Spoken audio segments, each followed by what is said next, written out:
88 años en los hogares colombianos. Presenta en 6 AM Hoy por Hoy una historia.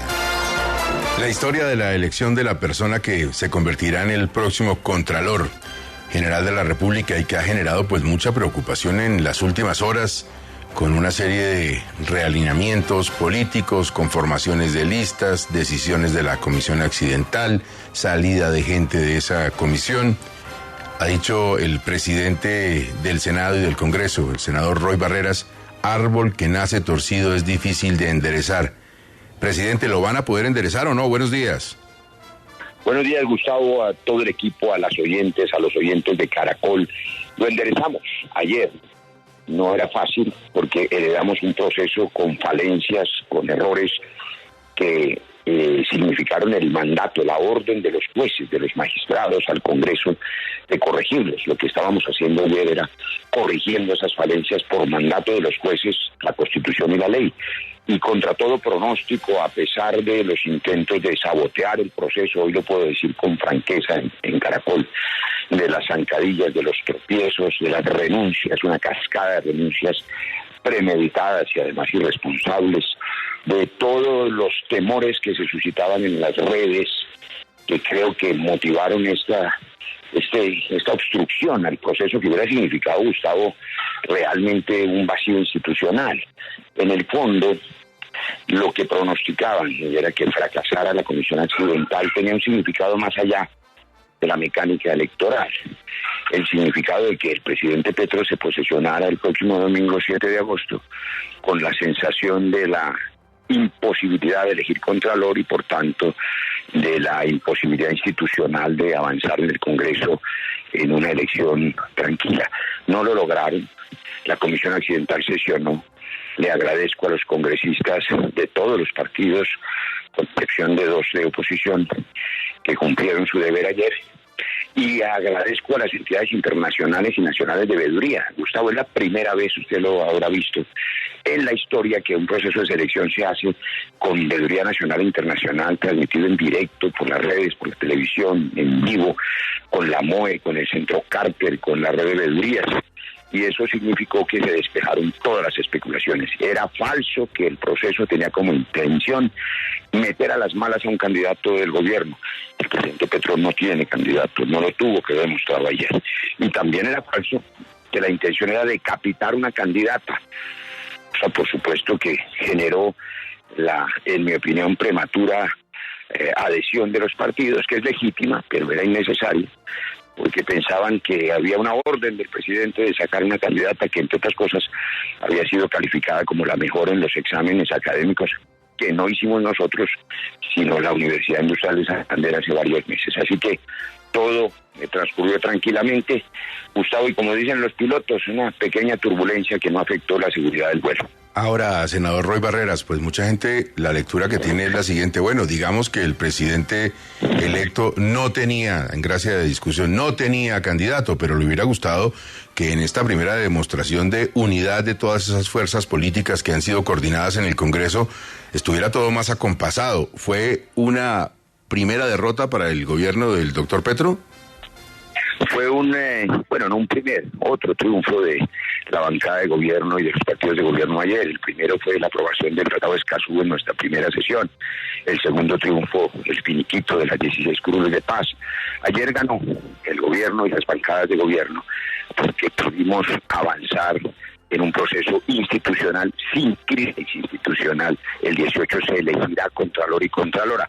Pero además el próximo martes, para también, digamos, morigerar ese otro análisis, vamos a convocar como partido de gobierno a los partidos de la coalición de gobierno exclusivamente, para generar con ellos los consensos posibles, como se hace siempre, no solo en este asunto mecánico de la elección de Contralor y de magistrados del Consejo Electoral, que tendremos que hacer en los próximos días, sino en los temas de fondo que le angustian a los colombianos: el hambre, el desempleo, la inseguridad, la violencia, las inundaciones, los costos de vida más altos de la historia, de los alimentos. El lunes 8 de agosto, a las 11 de la mañana, Gustavo, los ministros del nuevo gobierno ya posesionados, ya en ejercicio, radicarán las reformas que, como usted ha informado y su equipo, hemos trabajado largamente durante estos 2 meses en talleres de la bancada de gobierno. la ley contra el hambre con mensaje de urgencia, es la reforma tributaria, la reforma política anticorrupción, la ley de baldíos, las reformas que tienen que ver con la reforma agraria y convertir a Colombia en una potencia mundial agroindustrial, en fin, los temas de fondo, y para eso es que es el consenso y las bancadas mayoritarias, eso es lo verdaderamente importante, y mi deber es sacar adelante las reformas, esa es mi prioridad, mucho más allá del proceso mecánico electoral. Senador, ayer en los micrófonos de Caracol, el senador Gustavo Bolívar dijo que lo que quedó demostrado con este proceso es que la coalición de gobierno está pegada con babas. Si está pegada con babas, ¿cómo va a hacer usted para sacar adelante todas estas reformas? Pues no lo creo. Creo que el presidente Petro se posesiona a pesar de las voces de la oposición externas e internas y de las voces críticas externas e internas que respeto, que son valiosas para la democracia, que nos obligan a trabajar más. La realidad es clara. El presidente Gustavo Petro se posesiona el 7 de agosto con la coalición mayoritaria más grande de la historia, que ha demostrado, repito, en estos escasos días, antes de su posesión, 3 triunfos seguidos. Escazú en una sola sesión, las 16 curules de paz que fueron saboteadas durante 5 años, que hoy están en ejercicio. La conformación de unas mesas directivas donde el partido de gobierno tiene la mayor responsabilidad en las reformas económicas, en las comisiones terceras, cuartas, como estaba previsto en la comisión segunda. Ayer, por ejemplo, una colombiana fue elegida como presidenta del Parlamento Andino con una misión de reeditar las relaciones internacionales de Colombia con los vecinos y avanzar en la integración de América Latina. En fin, estamos haciendo cosas. Lo que se ocurrió ayer es que por mandato de los jueces se subsanaron las falencias, se respetó el mérito y ese es el resultado. Y hay una coalición que tiene compromiso con el cambio, que es un mandato popular. Son 11,5 millones de colombianos. Y hay otra Colombia, otros 10 millones, que no votaron con nosotros y a quien también tenemos la obligación de darles garantías de estabilidad institucional. Mi obligación y prioridad son las reformas. No es ni la mecánica ni las críticas de la oposición, que son muy pocas, pero que hay que darles volumen. Yo las respeto mucho, porque la democracia necesita de esas voces opositoras para mejorar. El unanimismo no es bueno nunca. ¿Qué tan cerca o qué tanto se está alejando Cambio Radical de Vargas Lleras de ustedes? Pues ayer se comportó y durante todos estos días como un partido de oposición, claramente. Creo que ese partido, hoy lo puedo decir con franqueza, aprovechó los temores que los otros partidos tenían infundados, lo que se demostró ayer, pero los temores habían sido alimentados en las redes, de que la sesión de la Comisión Accidental tenía como objeto decapitar a la candidata de sus afectos, que había tenido el mejor puntaje universitario académico. Y eso era infundado, por supuesto. Pero eso generó, digamos, esa reacción prematura. Pero en el fondo yo creo que había otra agenda de los partidos de oposición que usted menciona.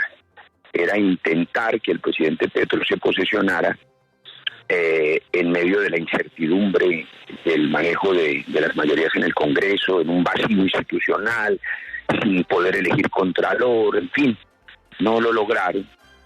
El 18 se elegirá contralor o contralora de manera tranquila y, por supuesto, en el fondo, ¿qué es lo que hay?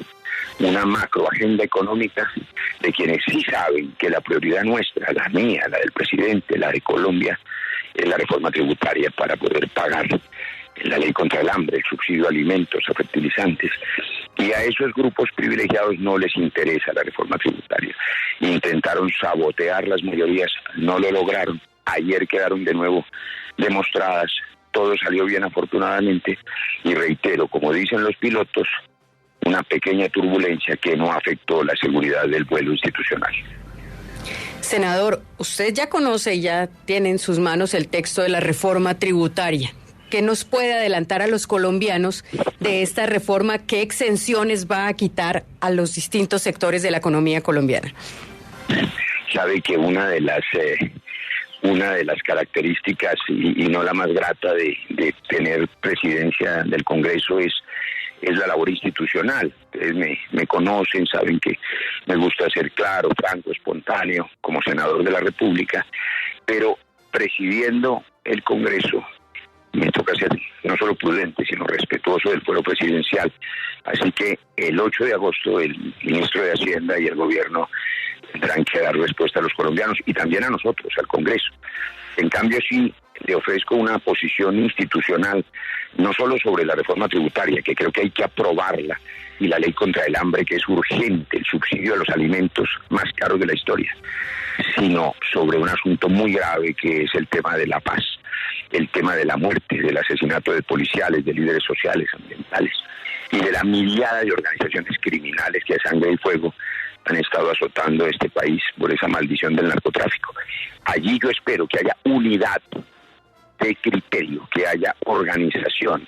Ojalá podamos ver el 8 de agosto lo que yo prefiero llamar un gabinete de paz. Un ministro de Justicia, un ministro del Interior, ya hay un comisionado de paz y un ministro de Defensa. Esos 4 funcionarios dirigidos por el señor presidente en un solo discurso y con un solo propósito, podrán sacar adelante la paz plena. De lo contrario, si hay dispersión en la orientación de ese manejo, va a ser sumamente difícil. La experiencia del canciller Álvaro Leiva es valiosísima. Se necesita gente que sepa negociar la paz para que se pueda desarmar a los colombianos que matan a otros colombianos. Esa es mi prioridad y la aprobación de las reformas es mi obligación institucional. Oiga, acaba de decir algo en lo que estamos de acuerdo todos los colombianos. Nosotros también quisiéramos ver a los ministros. Estamos a 2 días y faltan un montón. ¿Qué pasó ahí? Yo creo que cada presidente tiene su estilo, Gustavo. Hasta ahora los ministros anunciados han mandado un mensaje de experiencia, de equilibrio, de tranquilidad institucional. El ministro Campo, el ministro Alejandro Gaviria, que entre otras cosas está aquí conmigo hoy en Cali, porque yo viajé anoche muy tarde.